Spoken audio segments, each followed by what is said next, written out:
And the more, if you think about a person in a phobia and someone's talking to them about, hey, it's not bad, it's just a snake, it's a toy snake. If they're already triggered into that fight or flight response, the person who's talking to them about the snake might as well be a snake, because now they're coming after them. It's the same way a person who's drowning, they'll take out the person who's trying to save them, not because they don't want to be saved. It's just that they're just fighting everything. Everything around them is a threat. They're so heightened. So triggered, we want to avoid getting triggered, but once you're triggered, it's very difficult with the normal conditioning response. There are ways to deal with that, which we'll talk about. The better thing is to avoid triggering.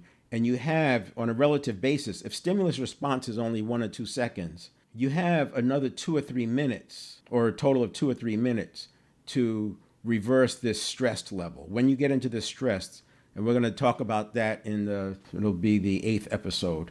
But once you're here in this level 3 triggered, the problem is that emotion that comes up in level 2 when you're stressed, it now becomes a feeling. It becomes a chemical event in your body. I mentioned cortisol, and now it's in you. And people who've been involved in a stimulus response, you may be speeding and the police comes up behind you and the lights light up. You may get that adrenaline. You may have that for 2 or 3 hours in your body. It's just streaming through your body, even though the event is past and resolved. So it's a chemical event at that point. What's interesting about this is this box here. I'm just going to put beliefs, condition, priming, and condition 2. We'll call this condition 1. We'll call this condition 2. And that's that box. 2 weeks ago, I said, you have a belief. You believe that you have potential, greater potential, that something is available to you. This is having a growth mindset. And you take action based on that. Now you'll get a different result than you've gotten before. It may not be the result you want, but it'll be a different result and you can learn. And because you have a growth mindset,